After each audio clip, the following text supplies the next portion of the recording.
The October 13, 2015 meeting of the Monroe County Legislature will now come to order. Will the clerk please call the roll? President Adair. I am here. Mr. Ansello. Ms. Andrews. Mr. Baroth. Ms. Boyce. Dr. Carbone. Mr. Colby. Mr. Daniele. Mr. Delahanty. Mrs. Draw. Mr. Flagler Mitchell. Mr. Gamble is excused. Mr. Haney. Mr. Howland. Ms. Cayley. Mr. John Lightfoot. Mr. Willie Lightfoot is excused. Mr. Marinetti. Mr. Michike. Mr. Morelli. Dr. Quattro. Mr. Rocco is excused. Mrs. Stick. Ms. Taylor. Mr. Terp. Mr. Tucciarello. Mrs. Valerio. Mr. Wilcox. Mr. Yolovich. Please stay seated at this time. I would like to introduce the Pastor Ernest Green of the God's Vision Ministry, who's been invited here tonight by Legislator Glenn Gamble.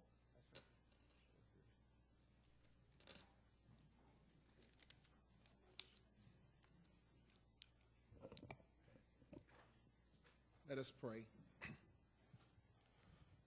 Heavenly Father, tonight before we ask of anything, we just want to say thank you for who you are, for your grace and your mercy. We thank you, God, because you have been good to us. Father God, we thank you for our leaders tonight. We thank you for their commitment, their heart to serve our community.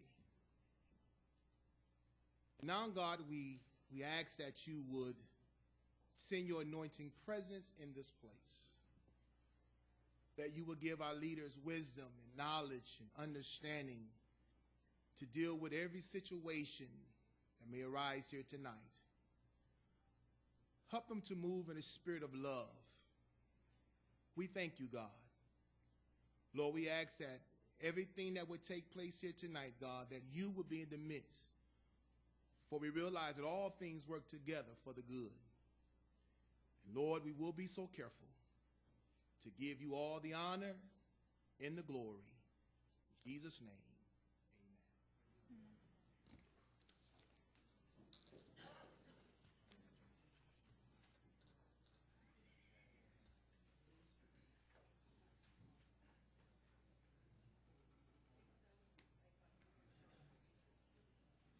Legislator Paul Haney will now lead us in the Pledge of Allegiance. Legislator Haney. Pledge allegiance to the flag of the United States of America and to the republic for which it stands, one nation, under God, indivisible, with liberty and justice for all. At this time, I ask that you please remain standing. Without objection, we will take agenda item number 37 out of the regular agenda order. Agenda item number 37 is moved by Mr. Tucciarello. It is seconded by Ms. Andrews. Will the clerk please read the resolution in memoriam for Gilbert Morelli, Sr., the grandfather of legislator Joe D. Morelli, Jr.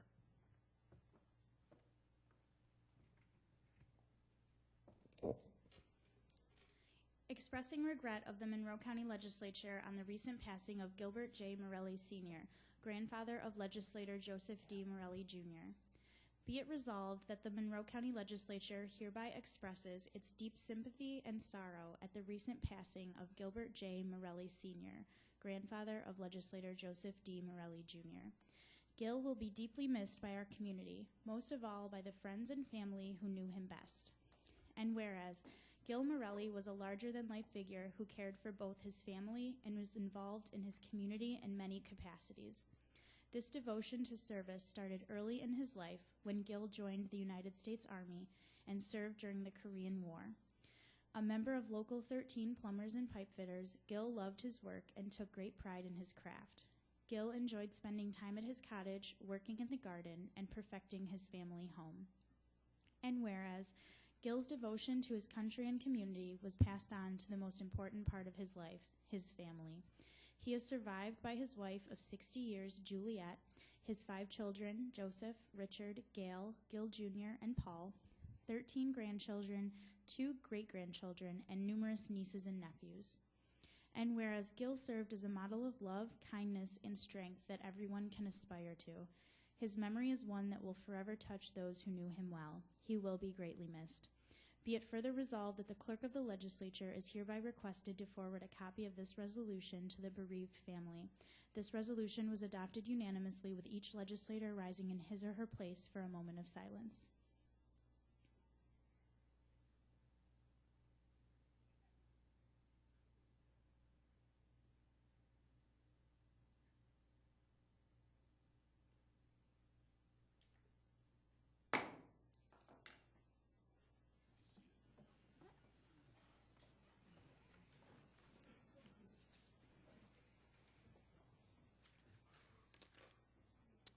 You've received a copy of the Journal of Day 11, September the 8th, 2015. Without exception, that journal will stand approved as submitted. There's a hearing loop in place tonight to assist those who are hearing impaired. Anyone requiring assistance should inquire at the clerk's office. If you have a cellular phone, pager, or other electronic devices in your possession, I would request that you make it inaudible for the duration of the meeting. Thank you for your cooperation. Legislators, the referrals for the next legislative cycle are in your folders tonight. At this time, it is my great privilege to introduce Mark Quinn from the Monroe County Parks Department, who is going to introduce to us tonight the plan of the month. Mark? Thank you. Good evening. The plan of the month this month is chrysanthemum, and I'll go with mum. Mum's the word. It's a lot easier to pronounce. 2 types you'll see a lot of in the industry. The type we have up here is hardy mums, which I'll talk about in just a second. And the other type we see a lot of is florist mums. Florist mums you'll see in the grocery stores and garden centers anytime there's a holiday. One of the things about mums is they're light sensitive, so the industry can make them bloom whenever they want to by adjusting how much light they get. Hence, you see mums in the stores throughout the years at a lot of different holidays where people would normally buy flowers. Hardy mums, this is the right light period for them. So mums like these up front would be blooming naturally with this period of light. They're actually perennials, but a lot of people buy them as annuals because if you buy them this late, it's actually a little bit hard to get them established. Can be done. You know, I usually get about 50-50 if I'm really paying attention, if I'm trying to plant them this time of year. If you want to establish them as perennials, you want to plant them in the spring or early summer, and then they'll make it for a number of years. Different varieties are more or less hardy. The colors are great. One thing about them is they're relatively inexpensive, so people actually buy them as annuals. You'll see them this time of year. Now, these plants up here may be about $6 a piece, and people feel that they get a great display in the fall. Really a wonderful plant to have out front. They like a lot of sunshine. You want to put them in a nice sunny spot. They don't like wet feet, so you don't want to put them in a very wet area. They do need plenty of water, but in a well-drained spot if you're trying to establish them permanently. Some interesting facts about the plant is there is a natural insecticide, pyrethrum, that's developed from this plant, which is kind of interesting because the plant itself it actually has a fair amount of bug problems. So I suppose without that natural chemical, it would have a lot of bug problems. They actually grind up some of the flowers of this plant to make pyrethrums, although a lot of when you buy pyrethrum, a lot of it's synthetic now, but it's basically the same chemical. Again, it's a great plant, relatively inexpensive, and it extends the fall a good long time. They're relatively hardy to a light frost. It really takes a heavy frost to knock them down. If you want to keep them and you're just planting them now or have just recently planted them, make sure you mulch them heavy. You have a lot better chance of them overwintering if you put a heavy layer of mulch over them. Again, great flower for the fall. And don't miss the Lamberton Conservatory show, which will be opening on the 30th. It's primarily florist mums, but in some real interesting standard forms. They actually have flower heads that can be like this big, ball-shaped, all sorts of interesting stuff we grow. And that's at Lamberton Conservatory. That show will start on the 30th of the month. Thank you. Home run tonight. Thank you.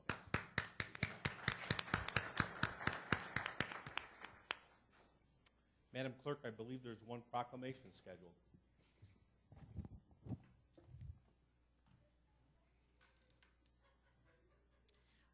Vicky Durfee please come forward? Also, President Jeffrey R. Adair and Legislator Carla F. Boyce.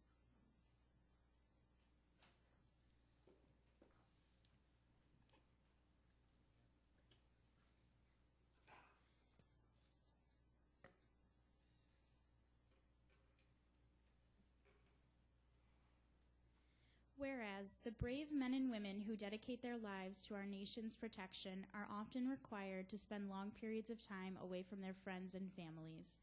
Service has no time off, so this time away usually covers holidays.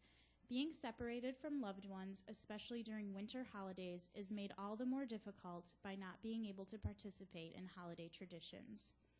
And whereas Vicky Durfee's son Gil was deployed during Christmas in 2006, and he was struggling with how to buy a present for his girlfriend. Wanting to help her son out, Vicky came up with the idea for a 12 Days of Christmas idea, which would be easier to organize and spread out across the month of December. The gift idea was a success. When the next year rolled around, Vicky, along with her new volunteers, shipped 150 boxes from soldiers to their significant others and families. And whereas, from there, Full Circle Home was born. The organization focuses on the wives and mothers of deployed soldiers and finds ways to soothe their stress and anxiety during the holiday season, as well as Mother's Day. Vicky works locally out of her home in Rochester and uses her son's bedroom to store packaging supplies. And whereas Full Circle Home has brought unspeakable joy to families who are saddened by the absence of deployed loved ones during the holiday season. Vicky and her volunteers have devoted their own time and resources to brighten the lives around them, and we are proud to have them in our community, making a difference worldwide.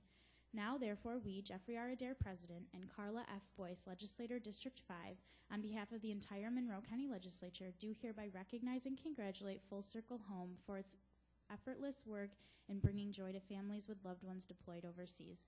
Congratulations.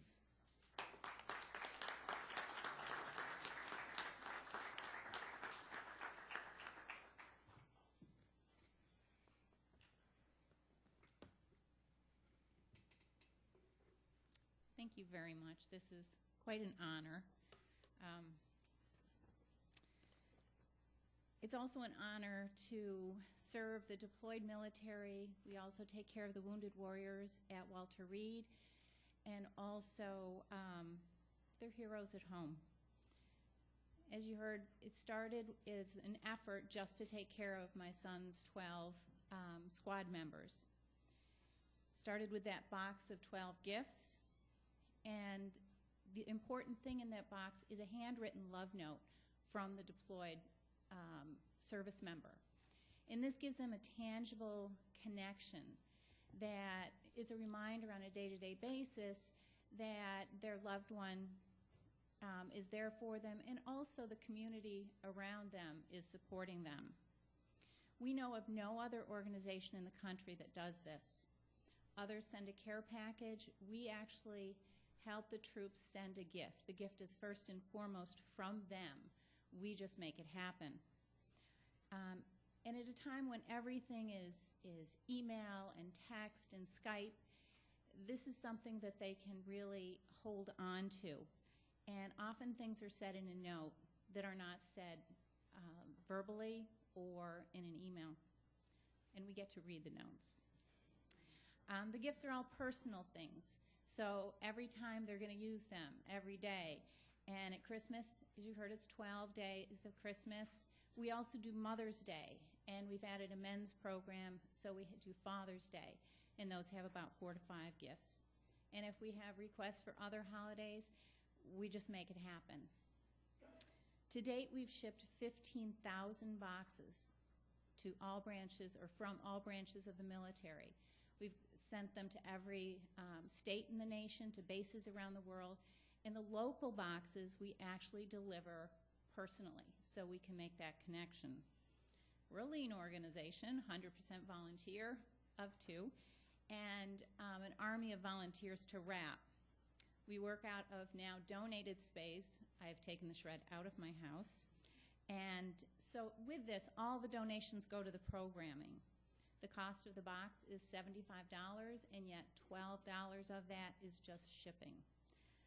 There's so many important causes that we need to attend to, and But without the sacrifice of our volunteer military, a lot of those would be simply a luxury.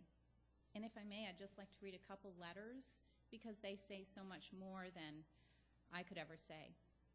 One from a woman. She said, I spent the holidays with my family while my service member was deployed. I worked very hard to try to make him feel included with special care packages. And then a box showed up just for me. I was blown away. I started to cry. There are tissues in the first box. I hadn't realized how hard the holidays were, or rather, I had been trying to put on a brave face because my service member has it so much tougher. But it was so incredibly validating to be thanked and acknowledged in this way.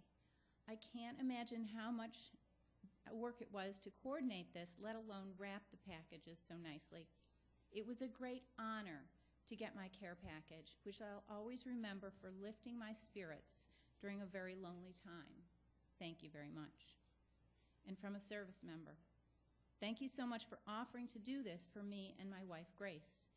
She's one who loves spending the holidays and special days with the family, but unfortunately, we've had to miss another Thanksgiving, Christmas, New Year's, and her birthday, and even her birthday during this deployment. Fortunately, she understands the reason why I serve, to protect those I hold most dear, my family and friends across the free world. Grace has been my greatest source of strength and support, and I truly can't say how glad I am to know that there are people like you in your organization that represent the best of American patriotism. I'm truly honored to serve a great nation knowing that you in the Full Circle Home community care so much for my family and loved ones back home. Thank you for everything that you do. And we get hundreds and hundreds of these, so it is so greatly appreciated. And so I have to say thank you to everyone here for just helping us share it more. And if I may leave. Thank you.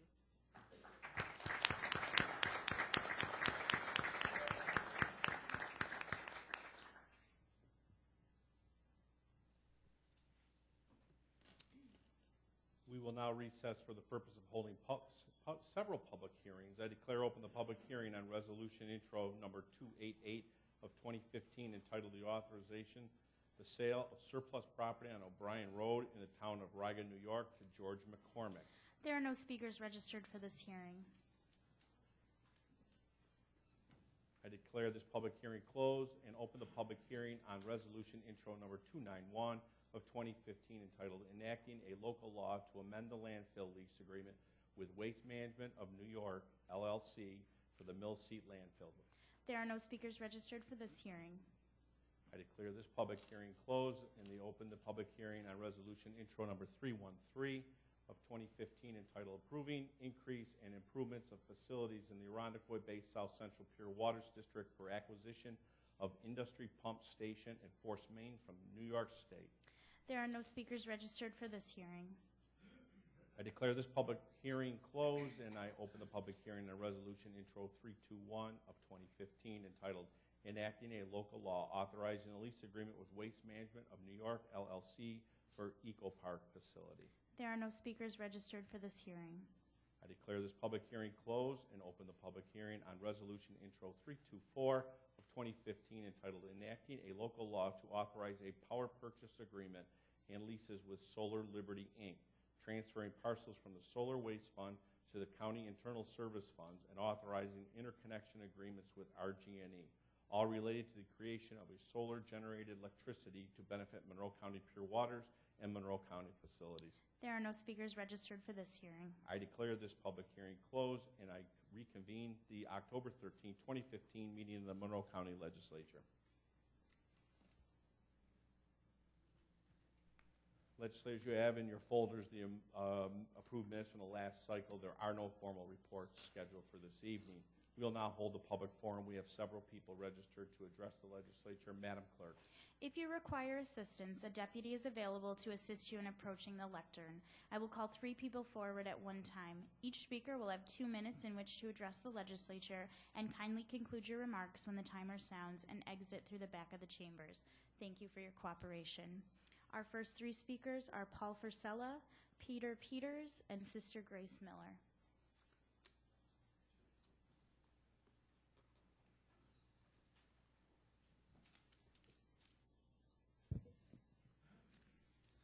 I am Paul Frisella. I have 3 separate topics to speak on today. At the last meeting here, a strange man attempted to speak to me, and that man is to stop talking to me. I wrote 2 letters to the Monroe County Executive's office, one about 3 years ago and one a bit over 4 years ago, and both letters have been completely ignored despite my periodic calls about them, which shows this county does not care about the concerns of citizens, and I strongly recommend that that improve. Lastly, I recommend that our technology improve for the benefit of all. Our street intersection cameras are primitive and inaccurate now and need to improve.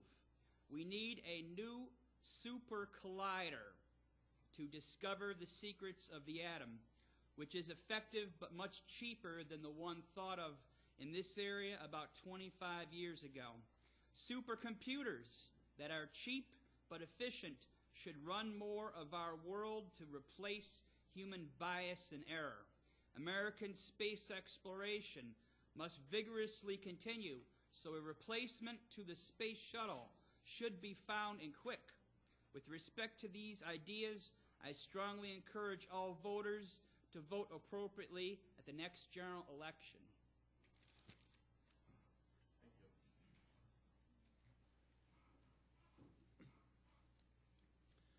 Good evening. My name is Peter Peters. I'm a retired Episcopal priest and have lived in this county for the past 23 years. I'm speaking to you as a member of REACH, Rochester Emergency Action Committee for the Homeless. REACH was born following a meeting of over 100 concerned citizens who do not want a repeat of last winter's treatment of the chronically homeless. We believe our community can do better than that. No one should be on the streets during a Rochester winter. As you may be aware, the House of Mercy has now acquired a new, larger building to house the chronically homeless. But this building will not be ready until sometime next year. So we have an emergency facing us for this winter, and we need help. Volunteer organizations cannot meet the legal obligation of protecting the indigent alone. There must be a partnership between public and private agencies to meet this need. We are aware that in the county, the Department of Human Services is tapped out in its support of emergency housing for the poor. But there will be 50 to 75 people who fail to meet the regulatory requirements for emergency shelter. REACH believes that no one should be turned away from shelter with the risk of death in our freezing weather. REACH is currently negotiating for a building that will house the chronically homeless for up to 6 months this coming winter. Last winter, the House of Mercy team spent approximately $900 per day to care for these 75 men and women at Sanctuary Village. In addition, many volunteers contributed time and material goods to provide care for them. Because of our greater community involvement and a more organized structure, REACH anticipates that our cost in the coming winter can be lowered to approximately $833 per day. This equals an anticipated budget of $150,000 to meet all of the expenses we face for the 6 months this coming winter. I have 2 more sentences. We are looking for financial support from both county and the city, as well as from private donations. It is our hope that the county will contribute a third, the city a third, and private donations a third to meet this goal. While I am speaking to you tonight, colleagues from REACH are also addressing the City Council. We ask that there be a bipartisan support for a message of necessity to secure a $50,000 county contribution to this emergency need, and that it be sent to the Human Services Committee for a decision next week. Thank you for your time.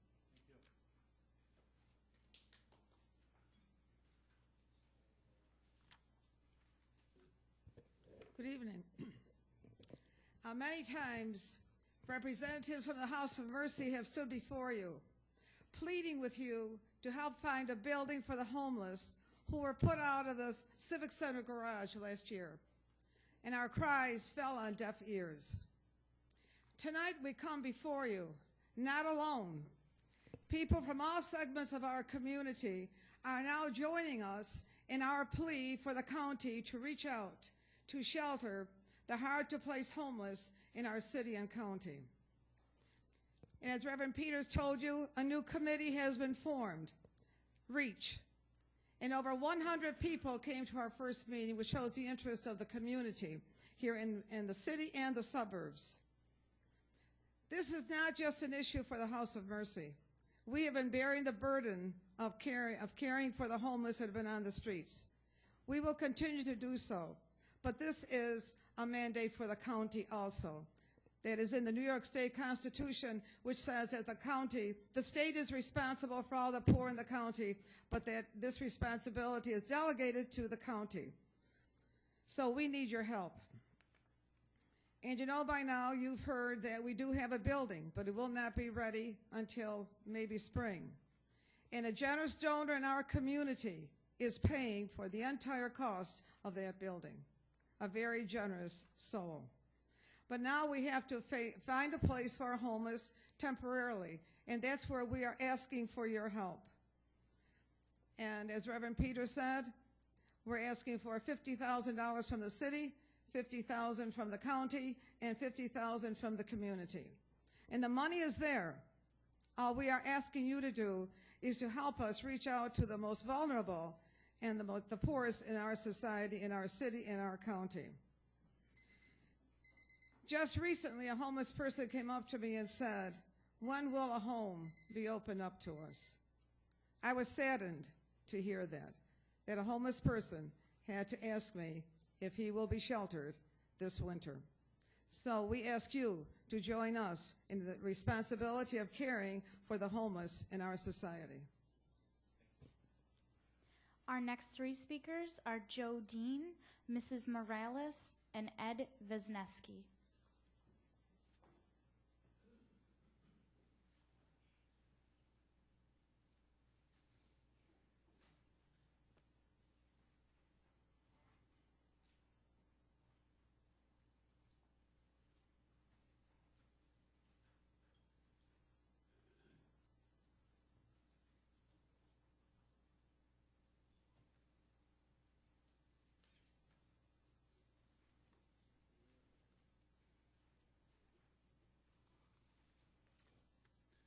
Good evening. My name is Joseph Dean, and I have been a Monroe County resident for 12 years now. I am here as a member of REACH, which is the Rochester Emergency Action Committee for our homeless. And myself, along with many other concerned citizens, are committed to establishing and running a temporary shelter for our homeless citizens this winter. I believe that our city and our county are responsible in caring for our homeless, and I am not alone when I say we can do better. We can do better by creating this short-term solution which will have a long-term positive impact on our entire community. Together, we can bring more people inside this winter, out of the brutal and biting frigid air. Together, we can fight for everyone in our community, giving those in need a voice. Thank you.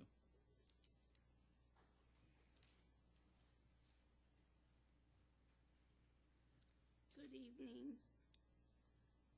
This wealthy county should come together in unity to make sure any homeless person will not be left out in the cold. Some of these people are people that have fought for this land. Some of them have built this Rochester. Some are victims of losing jobs, evictions, RG&E shut off. Each one carrying a burden or a cross, each one belonging to some ray of hope in a time of desperate need. Can or do you see yourself in their shoes? Certain ones don't want them around, don't want them here, don't want them there. The rules are, there's rules and regulations. Who helps you get where you are? Which of you don't live in the city but want to tell the ones that helped build Rochester and served in Rochester to do this or to do that. We can fix this by giving finances, by giving ourselves, by understanding each other. All it takes is giving a little, caring a little. You don't have to worry about people sleeping in your neighborhood, in your backyards, on the city streets, at the bus stations and stuff. If you come together and help solve this problem, all we're asking for is to help. Whatever way that you can help, let your heart help. People are suffering. I just came outside from here and people suffering about daycare. We need to put Rochester back on its feet. Thank you.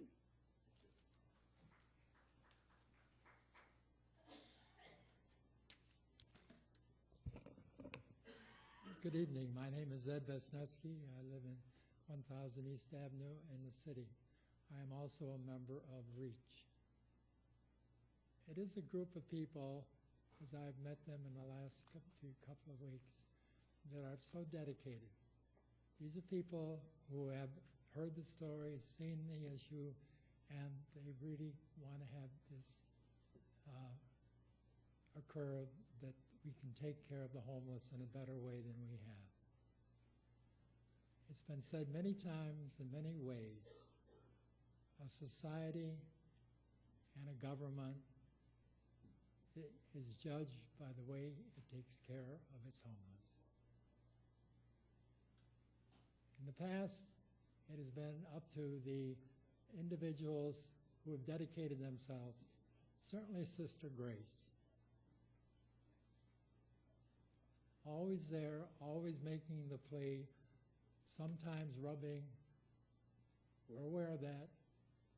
But she has a message that's important, and now she's joined by many others who wish to carry that message with them. Statistically, and I'm sure county legislature members are aware of this, but I do want to hold it up for them and also anybody in the audience. It is Ed Doherty's report on the poverty in this city. It is terrible, it is horrendous, it needs to be reached. Today, I listened to Evan's program on XXI, and he had the county executive and the mayor on, and they were talking about poverty. And they were talking about how poverty is reaching into the suburbs just as well. The concentration of agencies is in the city, but the clients come from all over. It is both the county's and the city's responsibility to take care of this issue, so we ask that you please take that into consideration and the proposal that has been presented, that will be presented to you. Thank you very much. Our final three speakers are Lois Baum, Ryan Acuff, and Nicholas Coulter.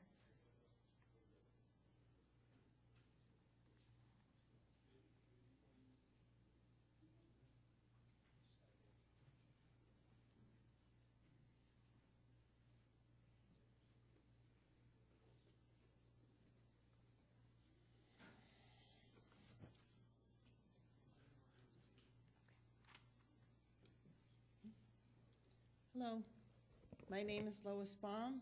I live in Webster, and I am a member of the First Universalist Church in downtown Rochester. I am also a member of REACH, Rochester Emergency Action Committee for the Homeless. This morning, I woke up in a nice warm bed, took a shower, put on clean clothes, and ate my breakfast. In downtown Rochester, a man named Simon awoke, lying on the cold, hard ground, curled up inside wet rags, in clothes he's worn for days. No shower, no breakfast. Monroe County, the city of Rochester, and the many area shelters are already doing a lot to help end poverty and homelessness. All of this is very much appreciated. However, turns out we missed some. There are still too many homeless people who, for various reasons, remain on the streets. These folks, such as Simon, have fallen through the cracks, In no way can any of us turn our backs on them. A year ago, a large homeless population suddenly became highly visible to the general public, starting in the park. It was unbearable to drive over that Douglas Anthony Bridge, knowing that just feet below were people left to the elements. Thankfully, House of Mercy was able to open Sanctuary Village, a 3-month temporary shelter on Canal Street. It was very well run, and I, as one of the many volunteers there, I always felt safe. However, I've learned that the cost to keep that space open was enormous. The House of Mercy has now purchased a building which can house everyone, but it won't be ready till next spring, long after another cold, harsh Rochester winter. Our committee, REACH, is determined to see that this forgotten population will be sheltered again this winter. We turn now to you, our Monroe County Legislature, as well as the City of Rochester, with an urgent request for your financial assistance. We request that you find the money in your budget and help us temporarily shelter this particular homeless population. Again, this request is urgent, as we hope to have them placed mid-November. Thank you for your consideration.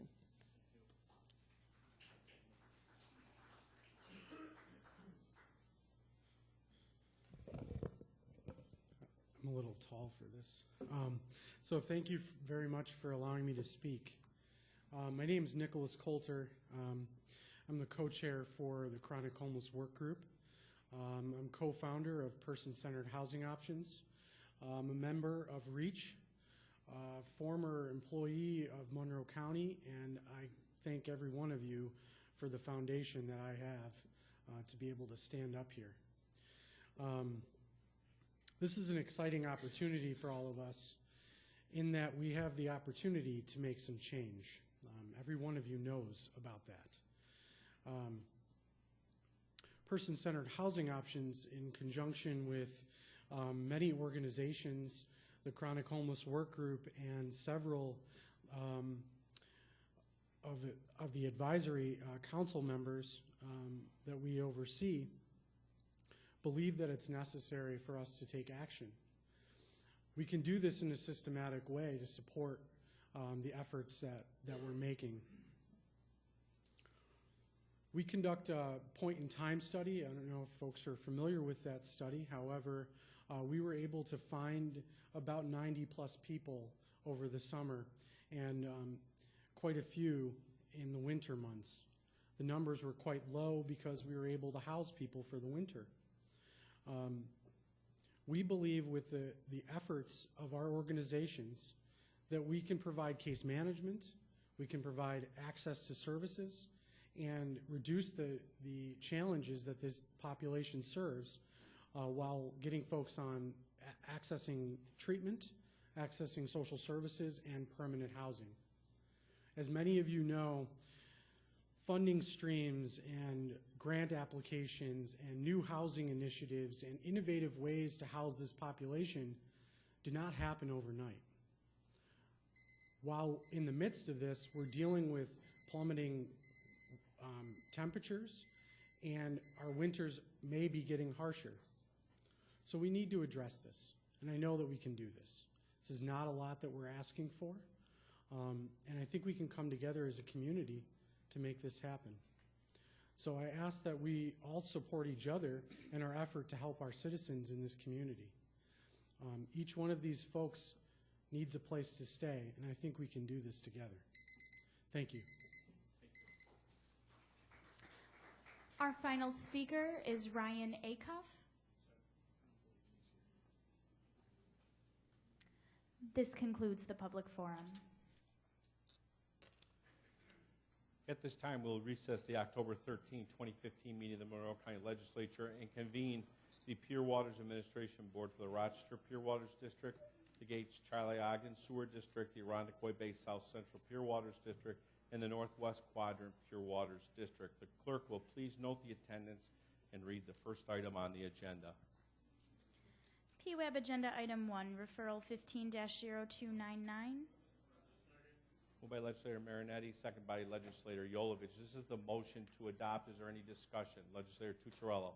Mr. President, I make a motion that we table this. Do I have a second?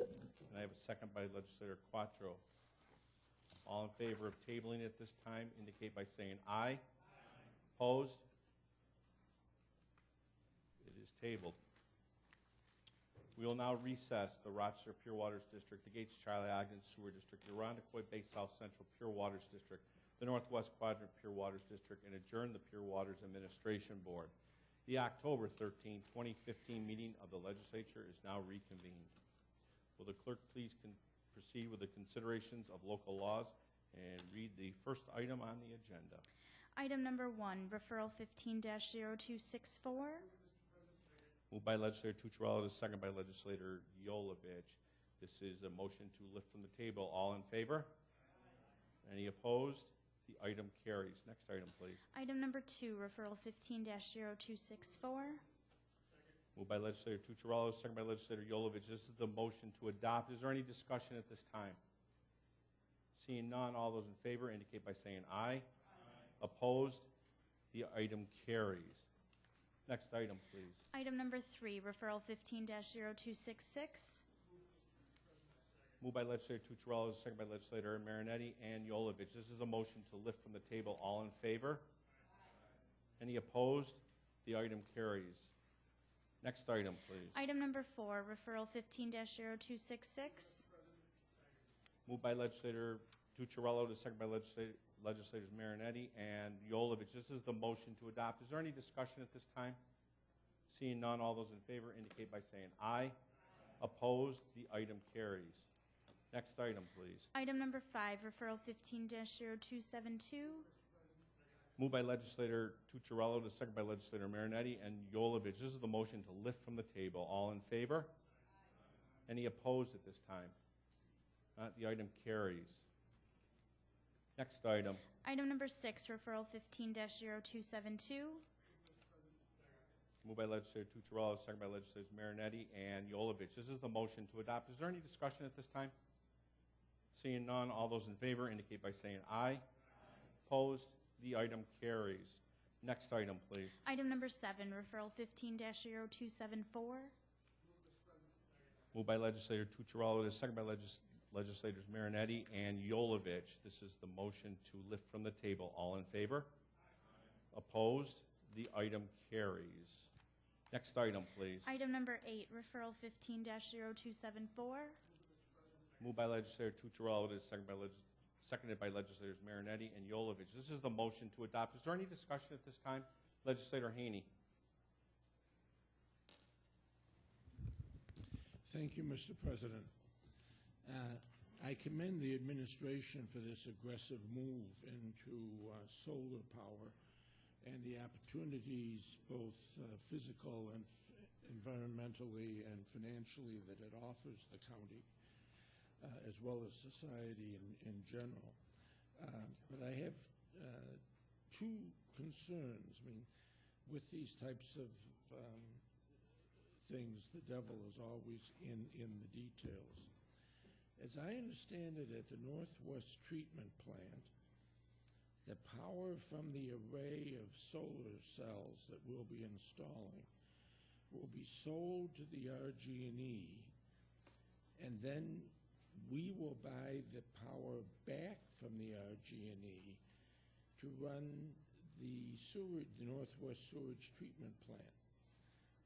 My question, Mr. President, is why do we use the RG&E as an intermediary? Why don't we directly use the generated power to operate the Northwest Treatment Plant? I would assume in this exchange of electricity, the RG&E is going to make a profit on it. Wouldn't we be better off if we used our generated electricity directly to run the Northwest Treatment Plant? Through the chair, the simple answer is the most beneficial use of the power generated by the solar panels that we purchased through the PPAs to resell it to RG&E. The delta that's outlined in the referral is the financial advantage to the county, And actually, the rate that we pay for power at Northwest is considerably lower than the rate we will pay Solar Liberty for the power generated by the solar panels. So the short answer is no. The most beneficial financial use of the power is to sell it to the grid and receive the appropriate credits to our utility bills.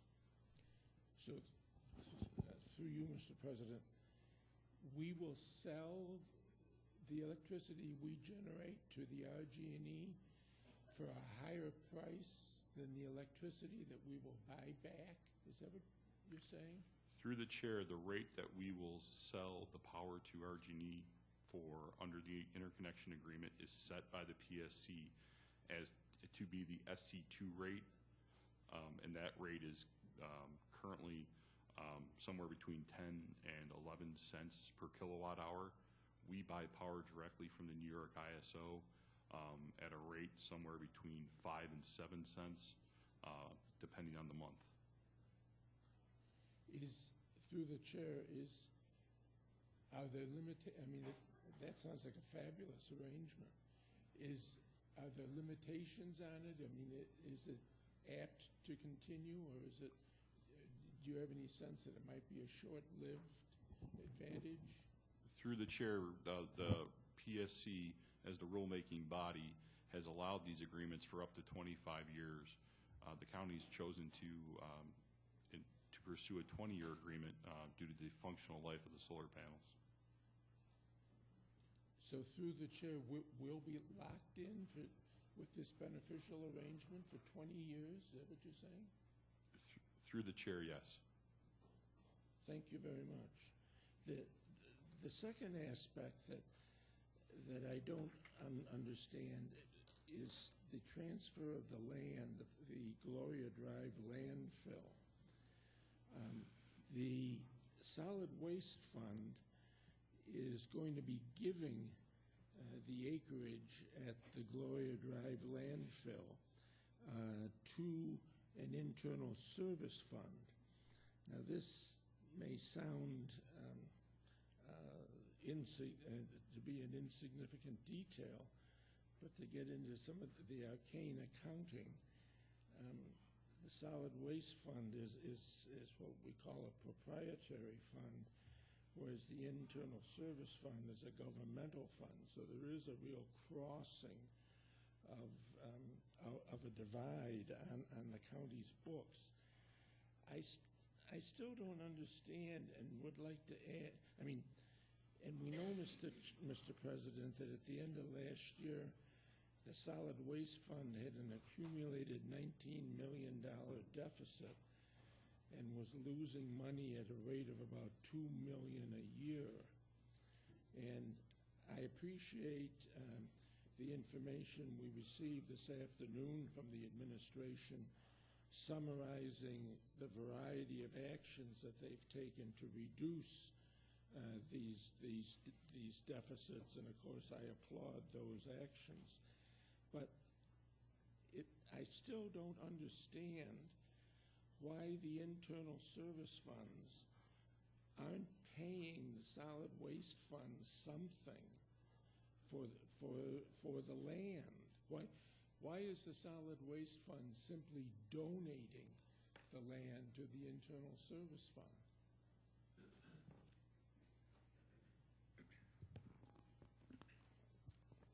Mr. President, I would suggest a short answer is back in 1991, when the Solid Waste Fund was created, any assets transferred to the Solid Waste Fund from the general fund were transferred at no compensation. Since this land is no longer being foreseen as utilized or being utilized for solid waste purposes, it's appropriate to transfer this land back. Through the chair, do we have any sense what this acreage is worth, what the value of this acreage is?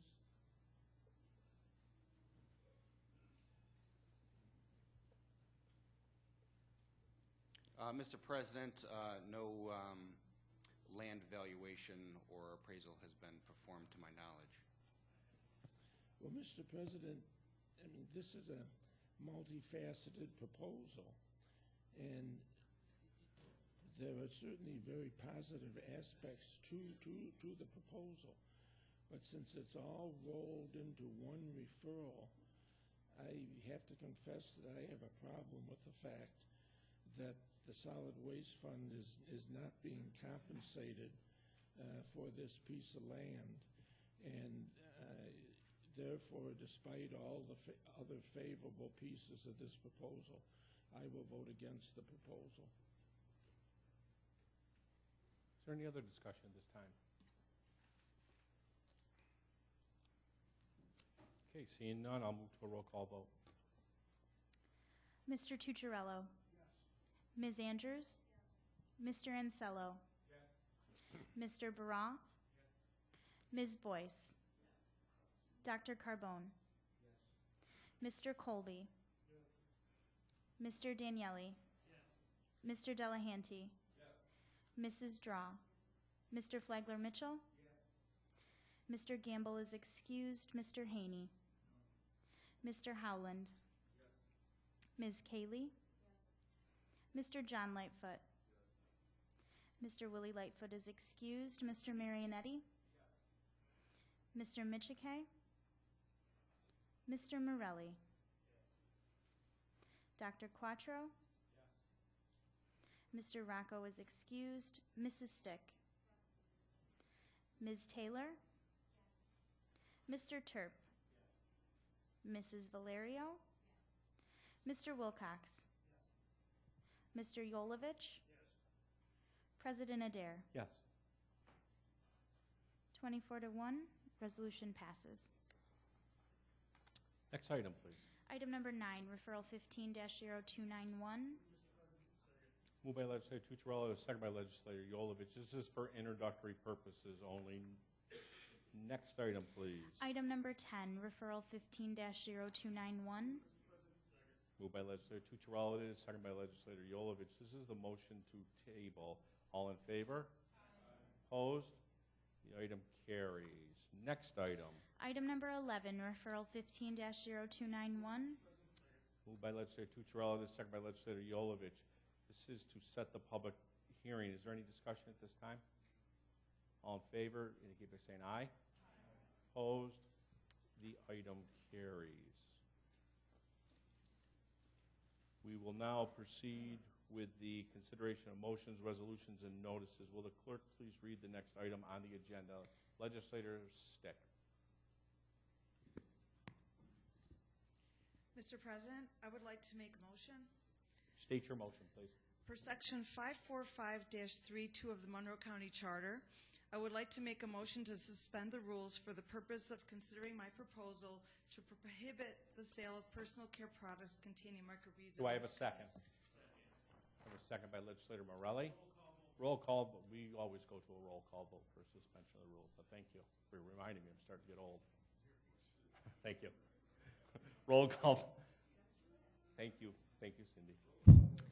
On the Yes, motion, it's roll call vote. Thank you. on the motion to suspend the rules, Mr. Tucciarello? Ms. Andrews?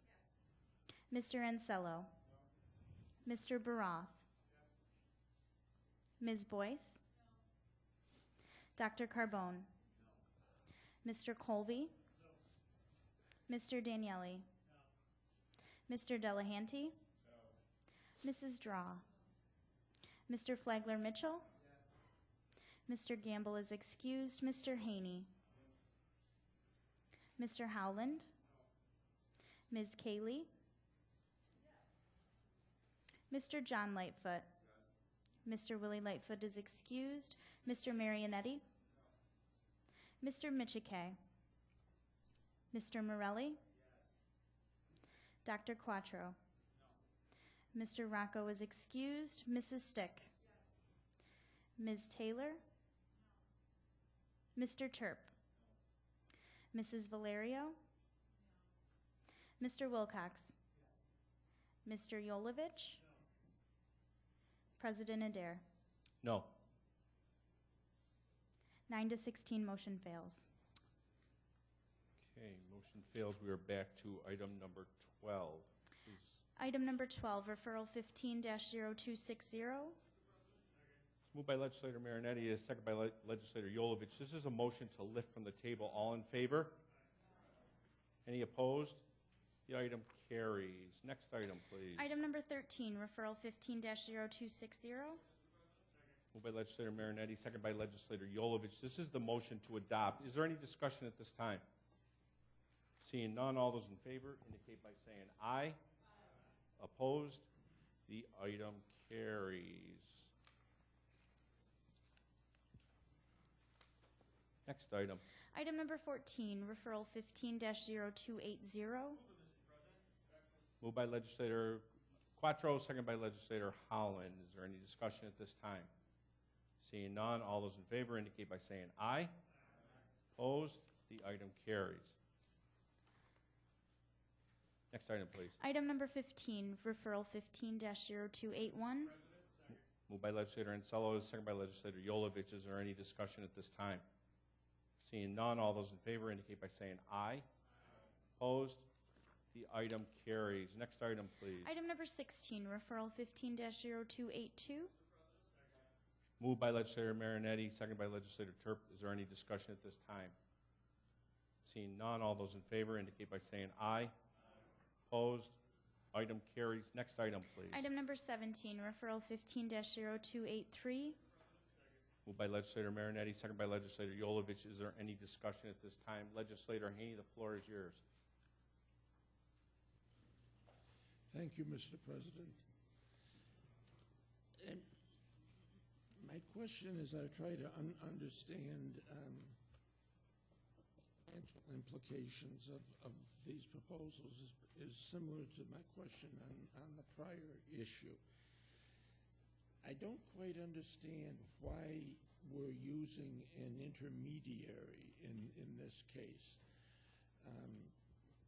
That is to say, I don't understand why the county doesn't directly the power grid rather than using Danforth Corporation to sell the electricity into the power grid. And then we give a 40% share of the proceeds to Danforth.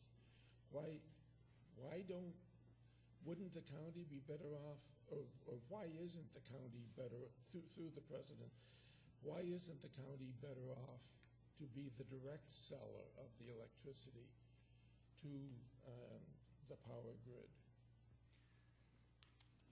Through you, Mr. President, this arrangement is consistent with the arrangement that we have for Power Plant 1, where the county built the station, we pay the operator, and we share in gross revenues.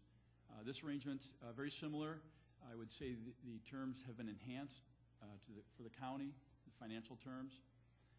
In fact, if you look across New York State, of the 10 public-private partnership landfills that have power plants, all of them are privately operated.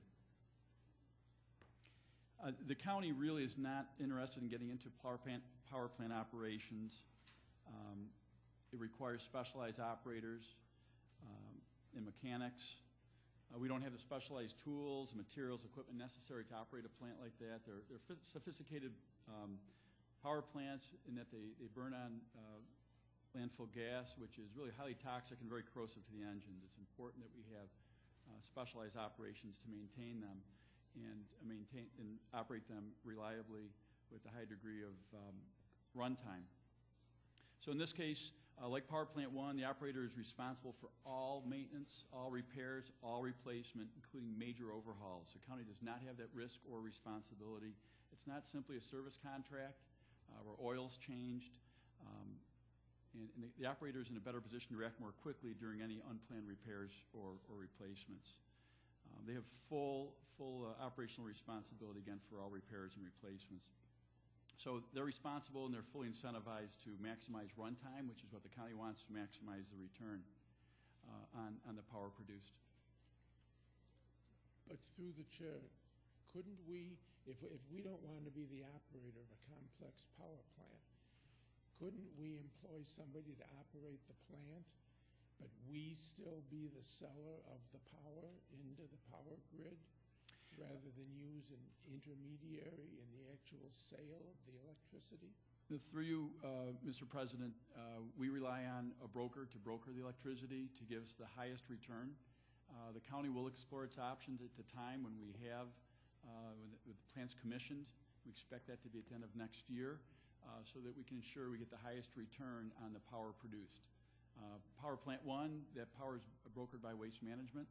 And again, Danforth, through this agreement, the county has the ability to utilize Danforth to broker the power, but the county can also go out and explore other options to ensure that we have the highest return on the electricity produced. Through the chair, is there any real potential buyer other than the power grid, the New York power grid? It's sold out into the power grid, and there are buyers of that for the green power. Constellation buys the power that we sell, produced from Power Plant 1. So, and that rate fluctuates throughout the year and throughout the season and in the day, actually. So it is a competitive marketplace. What I hear you really saying is that because we did it this way the first time, when you might say we were novices in this business and we now have several years' experience, what I really hear you saying is because we did it this way the first time, therefore we should do it that way the second time. That, I don't see the necessary logic in that. I mean, we've learned a lot since we entered into that first deal. But you're convinced we should repeat the way that we did it the first time? Through you, Mr. President, yes, I am. The first model has worked, and it's worked well. It's very consistent with models all across New York State. We need a broker to broker the power for us. Whether we rely on Danforth to do that or we hire our own broker, we need a broker to do it.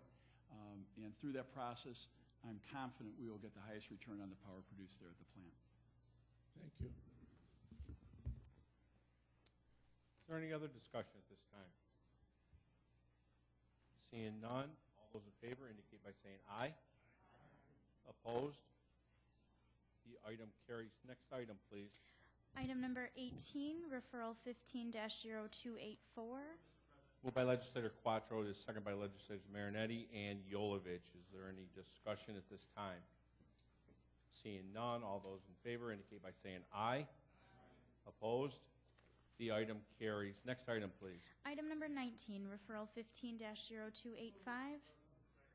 Moved by the Honorable Robert J. Colby and seconded by legislator Yolovich. Is there any other discussion at this time? Seeing none, all those in favor indicate by saying aye. Opposed? The item carries. Next item, please. Item number 20, referral 15-0286. Moved by legislator Colby to second by legislator Yolovich. Is there any discussion at this time? Seeing none, all those in favor indicate by saying aye. Opposed? The item carries. Next item, please. Item number 21, referral 15-0287. Moved by legislator Colby from the great town of... Why did I want to say Riga? I don't know why. I know. It is seconded by legislator Yolovich. Is there any discussion at this time? Seeing none, all those in favor indicate by saying aye.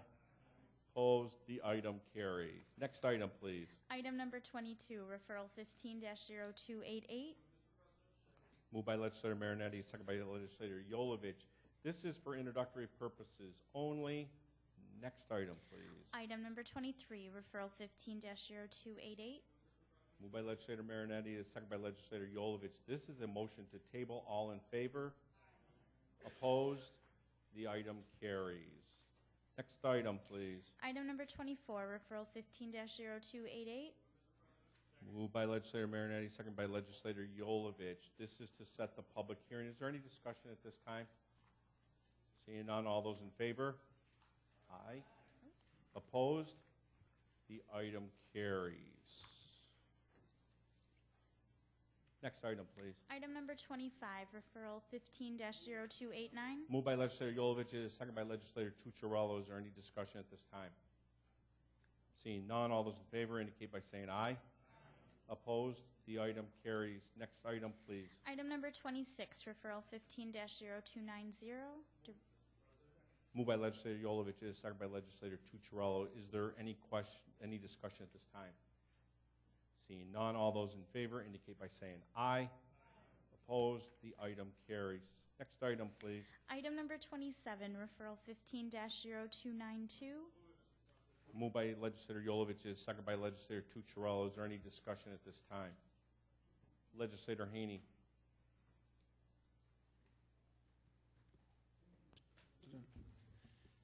At the time of the Ways and Means Committee meeting, no one could tell us how the $583,000 was going to be expended. That is, how much was up front, or whether it was going to be 5 equal payments, or how it was going to be paid. I'm wondering if anybody can tell us tonight how the $583,000 will be expended.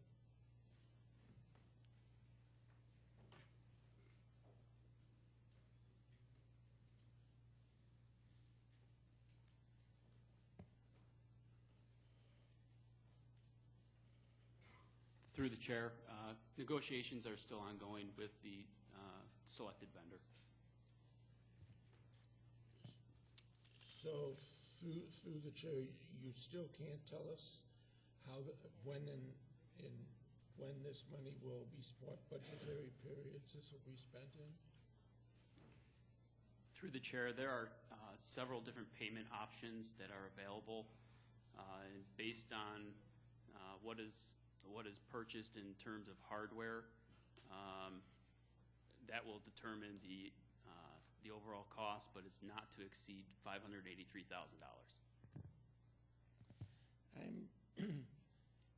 Mr. President, I'm somewhat confused by the actual resolution that we're being asked to adopt tonight. Section 1 of that resolution says that the first payment will be made in 2016. And then Section 2 of that resolution says partial funding for this contract is included in the 2015 operating budget. If the first payment is going to be made in 2016, there won't be any use of 2015 budgeted funding, will there, through the chair?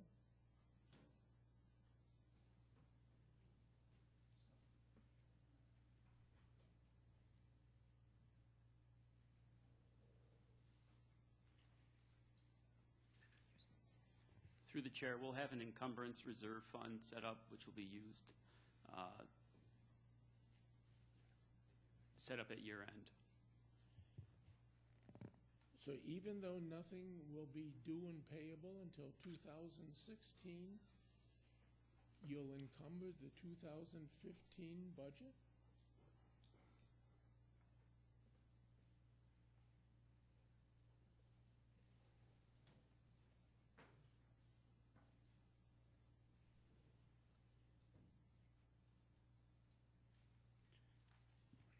Mr. President, negotiations for this contract have started. It is the timing of that negotiations which cannot be completed prior to year end. Therefore, consistent with past practice, in these circumstances, we can set up an encumbrance reserve for the funding that the county clerk's office has available in its budget for hardware and software.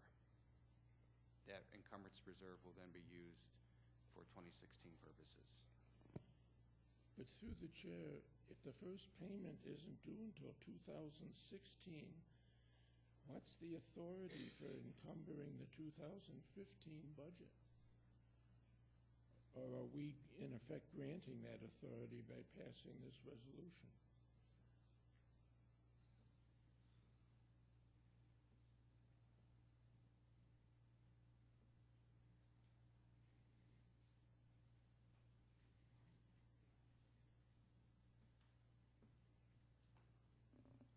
Mr. President, purchase of this system is taking place in 2015. It's just the negotiations around the upfront payment versus ongoing maintenance payments that has to be negotiated.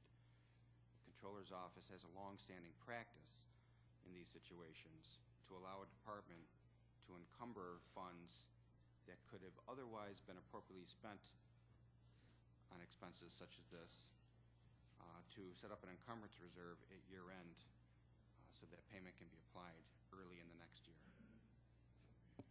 Well, Mr. President, I'm uncomfortable voting for something where I don't know when the payments are going to be made, and I think it's somewhat unusual for this legislature to be placed in the position of approving a significant amount of money, $583,000, without knowing when the monies will actually be spent.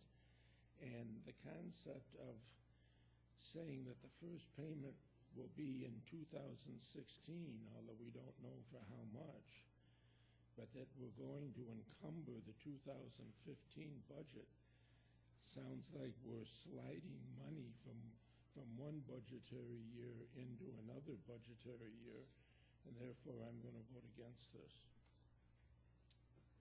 Thank you. Is there any other discussion at this time? Legislator Andrews. Thank you, Mr. President. Since we last had the Ways and Means Committee meeting a few weeks ago, is it possible to get an update on the status of your negotiations or a predicted end date at this point? Can you repeat the question, please? I'm having some audio problem up here. Sure. Through the President, just is it possible to get an update on the status of your negotiations or when you anticipate them concluding? Through the chair, negotiations are currently ongoing. We have a good back and forth with the vendor and hopefully anticipate to have a final contract in place in the next several weeks. Thank you. Also, in committee, we talked a little bit about the redaction of Social Security numbers. I think I asked the question, if you recalled, when there was concern where there were Social Security numbers that were erroneously posted on the clerk's website, and I think that you indicated at that point in time that you didn't recall that. But looking through the information that was supplied by the administration this evening, it does appear that that occurred in 2008. And the response to my concern was, why would we use the same vendor that we had such a big problem with back in 2008? And it appears that the response was that we weren't using this software at that point in time. Is that accurate, through the President? Through the chair, I believe if I understood your question correctly, was the redaction software in place in 2008? Through the chair, or through the President, with property info, yes. Correct. Yes, the property info did have redaction software in place. Then through the President, why would the response be then that we weren't using that software in 2008?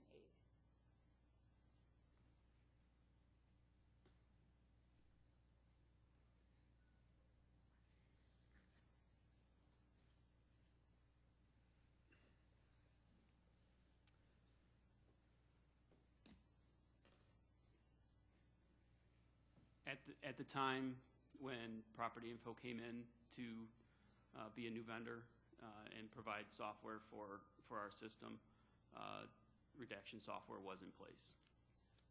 Thank you. Through the President, I don't think that answers my question, though. Maybe I misunderstand the response that was provided this afternoon. But it does say Property Info Corporation software was not in use when Social Security numbers were wrongly displayed on the clerk's website in August of 2008. I'm just trying to clarify when the software went into use.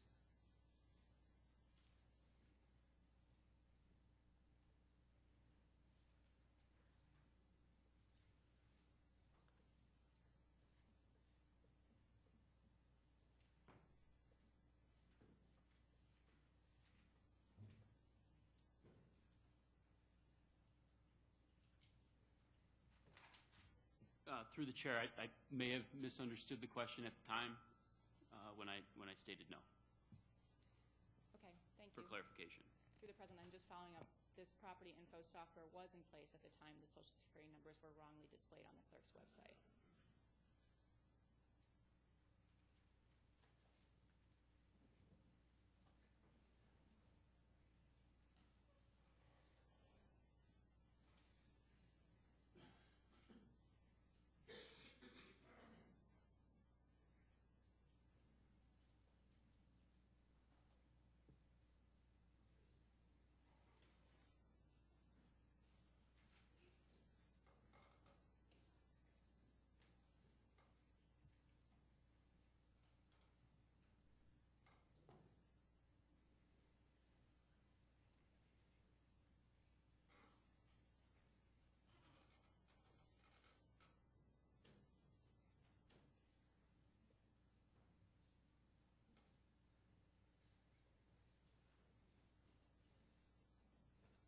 Through the chair, in response to Legislator Andrews' question, documents that had Social Security numbers on them that were on the clerk's site, which I believe you're referring to, were placed online from the previous vendor, not property info. Okay. Who's the previous vendor, through the chair? Through the chair, ACS. All right. Through the chair, then I'm just looking at the RFP that our office received for this project. And it stated that the county clerk's office currently uses Eclipse document management and redaction software system from Property Info, formerly known as Land Data Technologies. And the system was selected through an RFP process in 2006 and authorized by the legislature in 2007. So when would we have used the other software company that you just referred to if the RFP indicates we were using property info at that point in time? Through the chair, that would be prior to 2007. I'm sorry, prior to 2007 we were using property info, then for a brief period of time we used, I'm sorry, can you refresh my memory what the company was you just listed? Through the chair, Land Data became property info, and prior to 2007 it was ACS. Okay, so essentially it sounds to me like it's the same firm. I guess my big point, my main objection here is that given such an egregious break in people's security that occurred in 2008 as the posting of Social Security numbers on the clerk's website, why would we then at this point in time decide to use the same software that resulted in that breach back in 2008? And I understand the name of the company may have changed, but it appears to have been exactly the same software company despite having a different name. So, since I have those concerns, I will be voting against it. Thank you. Thank you. Is there any other discussion at this time? Seeing none. President, just want to clarify through you for Legislator Andrews that ACS and Land Data are two different companies. They're not the same. Land Data became Property Info. So the previous company, which was ACS, is separate from Land Data.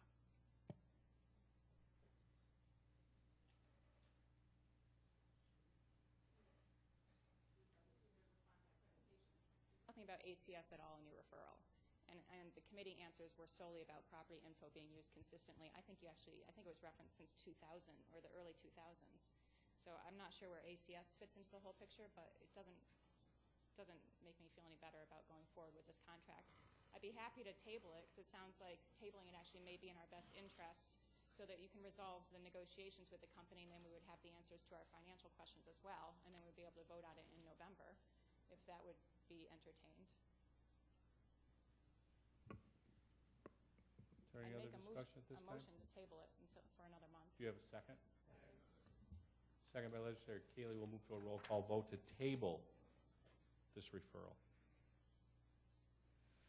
On the tabling motion, Mr. Tucciarello. No. Ms. Andrews? Yes. Mr. Ansello? No. Mr. Baroth? Yes. Ms. Boyce? No. Dr. Carbone? No. Mr. Colby? No. Mr. Daniele? No. Mr. Delahanty? No. Mrs. Draw? No. Mr. Flagler Mitchell? Yes. Mr. Gamble is excused. Mr. Haney? Mr. Howland? Ms. Cayley? Mr. John Lightfoot? Mr. Willie Lightfoot is excused. Mr. Marionetti? Mr. Michike? Mr. Morelli? Dr. Quattro? Mr. Rocco is excused. Mrs. Stick? Ms. Taylor? Mr. Terp? Mrs. Valerio? Mr. Wilcox? Mr. Yolovich? President Adair? No. 9 to 16, motion fails. Motion to table this referral has been, we are back to the main motion now. Is there any other discussion on the main motion? Legislator Tucciarello. Thank you, Mr. President. Through you, first of all, I realize that redacting software hasn't been around forever, and obviously these records go back for quite some time, hundreds of years, I would think, 100 or so years. So currently we've been using the same company for probably about 7 years. How are they performing now? Through the chair, the county clerk's office is very satisfied with the current vendor. So no real issues with their ability to redact Social Security numbers? Through the chair, no. Do you believe in this company? Do you believe in their, through you, Mr. President, do you believe in their ability to do what you want them to do and to actually live up to your expectations?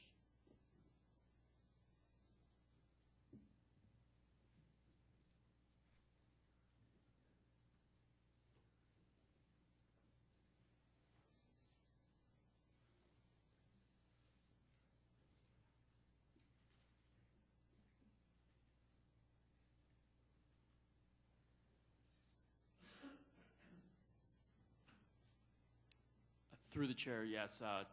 The county clerk's office is very confident with the current vendor and their abilities to provide the software and operating facets of the county clerk's office in their regard. Thank you, Mr. President. Because this company over the last 7 or so years has been doing a good job at doing what they've been asked to do, and the confidence is high that they will live up to expectations, I'll be voting in favor of this referral tonight. Thank you. Thank you. Is there any other discussion at this time? Legislator Keeler. Thank you, Mr. President. It's not so much that it's the same company, if over the last few years that we've not had issues with it, but there are a number of things within this contract that are just not spelled out. You have an amount of money that you're not going to go over, but it doesn't tell us what it does. Through the President, can I ask if the software that's going to be used for redaction is a new program, or is it an update of the current program that's being used now?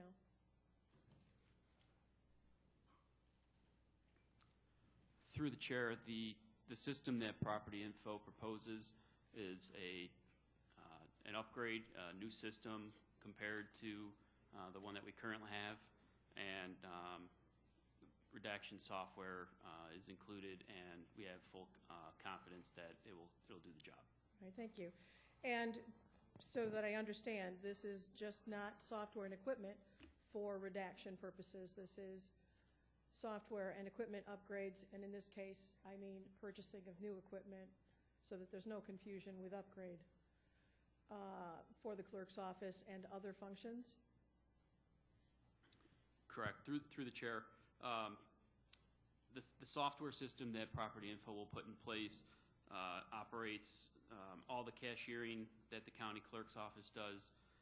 It calculates the distribution of mortgage and transfer tax, state fees for land records, court fees, fines, surcharges, and it also is the land records database, which is electronically backdated to the 1970s prior to the book dates.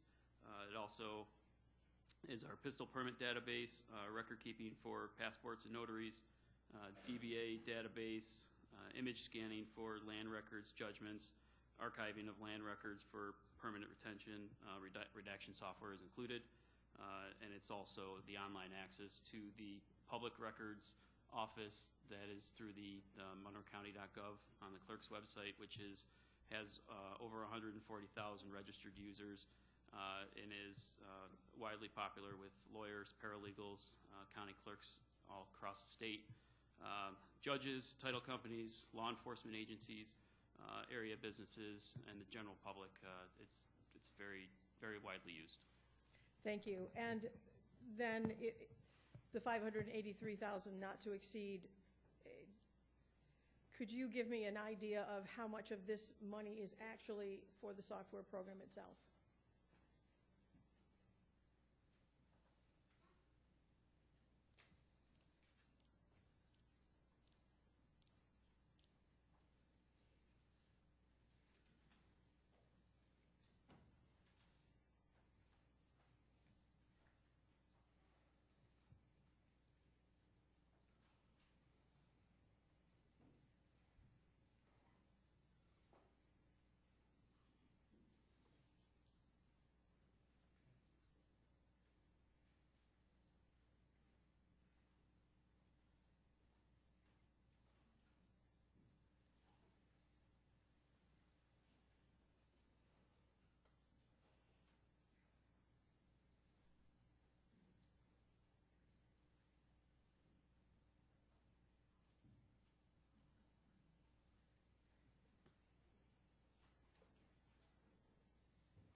Mr. President,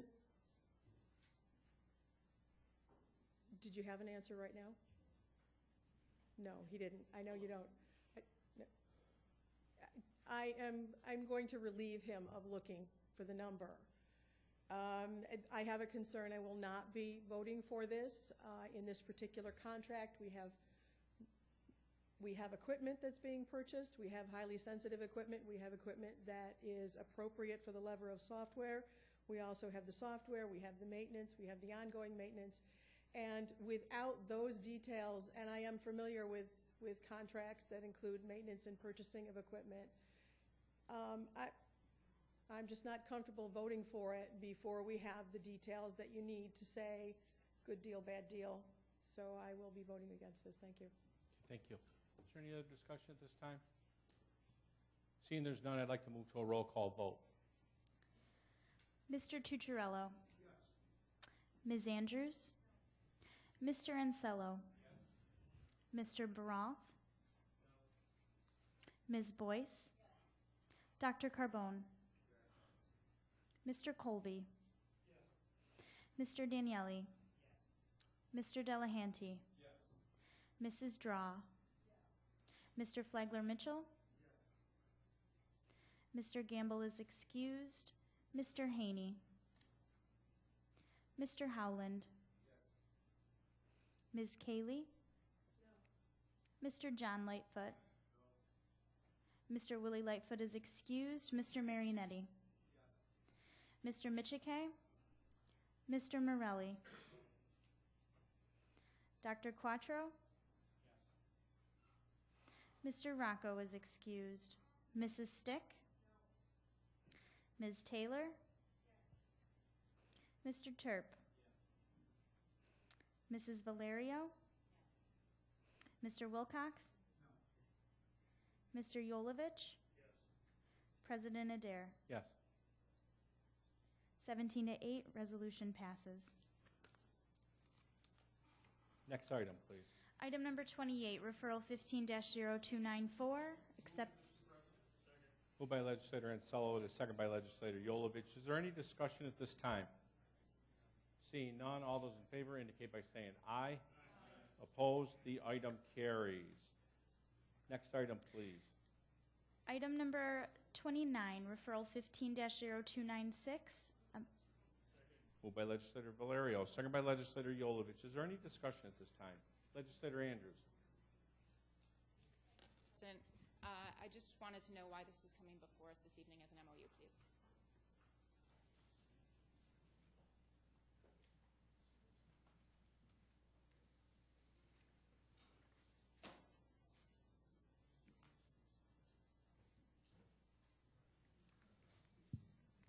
Through you, Mr. President, this referral. What referral are you on? The zoo. We're in the zoo.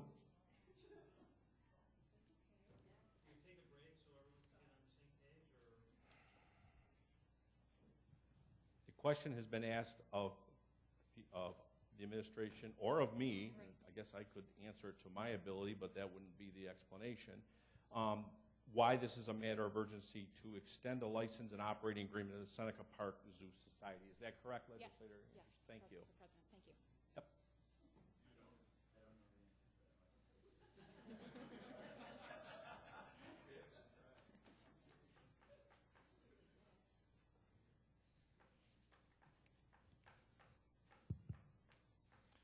Through you, Mr. Chair, the current agreement with the Seneca Park Zoo Society expires on December 31st, and we would like to have a one-year extension put in place, and we wanted to get that going and have it in place by the end of the year. So we brought this to you as a matter of urgency.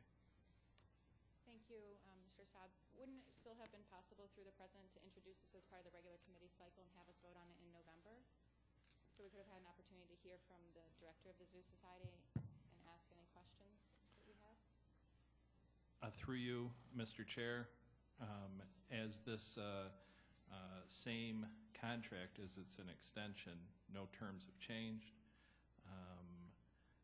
that's been in place for the last number of years. We did want to get it in place before the end of the year, and since there were no changes, we felt that it was appropriate to bring it in as a matter of urgency so that we could meet that deadline. We thought that that was the of paramount interest. Thank you. And I appreciate you explaining that the terms are the same. And I'll support it this evening. It just seems like one of which we could have gone through the regular process and still achieved the same results in a timely way. But thank you. Thank you. Is there any other discussion at this time? Seeing none, all those in favor indicate by saying aye. Opposed? The item carries. Next item, please. Item number 30, referral 15-0297, authorizing. Moved by Legislator Valerio. It is seconded by Legislator Yolovich. Is there any discussion at this time? Legislator Haley. Legislator Barker's no longer with us. Thank you, Mr. President. Through you to the administration, is this a new dog park to the system? Through you, Mr. President, this is a new dog park in the county. It is being constructed by the town of Sweden. It will be operated by the town of Sweden. The town of Sweden approached us, Monroe County, as the operator of dog parks, and requested reciprocal arrangement so that their folks could use our dog parks, our folks could use their dog parks. Similar arrangement was made, which you approved last year for the dog park in Henrietta. So this is a new dog park to a growing consortium of dog parks in Monroe County. Thank you. And then, as it being a matter of urgency, would it not be because your permit practices start at the first of the be ready? Am I? Through you, Mr. President, that would be a really good reason to do it. You didn't take this reason, did you? I gave it to you. The better reason is that the town of Sweden has approved this arrangement by their town board, and they plan to open the dog park on November 1st. So this was definitely a matter of urgency because in order to grant reciprocity, which you are doing, we wouldn't be able to do that. We would have a lag until you meet again in November. Understood, but then, thank you. Then But you are correct on the registration process. That has begun, and that is also a good reason for doing it tonight. But that does raise a question then, thank you, Mr. President. Has it changed at the county level that when you renew your dog permit for use of dog parks, that if you miss a window of time, you do the whole year anyways. So how does this reciprocity work with the town of Sweden for the month of December before the real permit system starts? Through you, Mr. Chairman, the County Parks Department does have a process in place where if you renew or if you register new, you hadn't been registered before, you're not renewing, but you're registering for the first time, after October 1st, you are granted the balance of that year and the next year Thank you. for the Thank same you. price. Any other discussion? Legislator Boyce, I haven't given the floor to you yet, but I am now going to give it to you, okay? So please let me acknowledge that before we lose all decorum in this building tonight. The floor is yours. Thank you. Thank you. The floor is yours.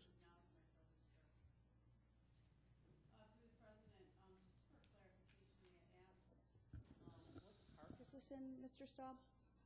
Through you, Mr. President, this is in Sweden Park. There's one park in the town of Sweden. Thank you. Legislator Baroff, you're up. Through the President Administration, I just have one quick question, because I am a fan of dog parks, as we discussed last year when we talked about Henrietta. I just want to be sure I understand clearly. They can, citizens of Sweden can actually purchase the passes or membership in Sweden Town Hall. They don't have to come to us to do that. Is that correct, to the President? Through you, Mr. President, that's not correct. The town of Sweden has opted to allow the county to be the registrar for their residents as well as non-Sweden residents. We will be doing on-site registration, which we do at other dog parks, but they have opted to let us do the registration process since we have the mechanisms in place and we are familiar with that. Thank you. And through the President, just to make sure I'm clear, is that the same for Henrietta, or is Henrietta actually, they can do their own as well? I seem to recall that from last time around. Through you, Mr. President, you are correct that the town of Henrietta opted to do it themselves for their own residents. Thank you very much. Thank you. Is there any other discussion at this time? Seeing none, all those in favor indicate by saying aye. Aye. Opposed? The item carries. Next item, please. Item number 31, referral 15-0298. Moved by legislator Marinetti, second by legislator Yolovich. This is for introductory purposes only. Next item. Item number 32, referral 15-0298. Moved by legislator Marinetti, second by legislator Yolovich. This is the motion to table. All in favor? Any opposed? The item carries. Next item. Item number 33, referral 15-0298. Moved by legislator Marinetti, second by legislator Yolovich. This is to set the public hearing. Is there any discussion at this time? All those in favor indicate by saying aye. Aye. Opposed? The item carries. Next item. Item number 34, referral 15-0300. Moved by legislator Holland. It is second by legislator Ansello. This is for introductory purposes only. Next item, please. Item number 35, referral 15-0300. Moved by legislator Holland. It is second by legislator Ansello. This is the motion to table. All in favor indicate by saying aye. Aye. Opposed? The item carries. Next item. Item number 36, referral 15-0300. Moved by legislator Holland. It is second by legislator Ansello. This is to set the public hearing. Is there any discussion at this time? Seeing none, all those in favor indicate by saying aye. Aye. Opposed? The item carries. There is no unfinished business tonight. However, I do have an announcement I would like to make. I believe that we have someone here tonight that will have a big event this weekend. Would that be right, Chelsea? Yes. Well, congratulations. She's getting married this weekend.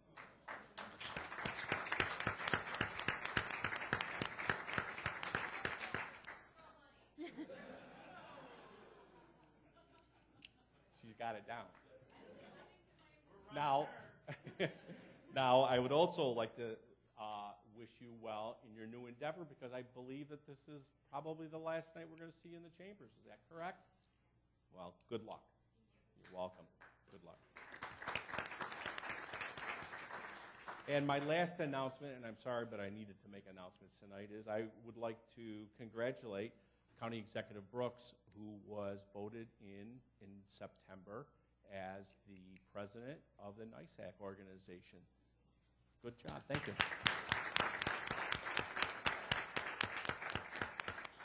Mr. Tutrell, the floor is yours. President, we stand adjourned until 6 p.m. Tuesday, November 10th, 2015. Thank you all.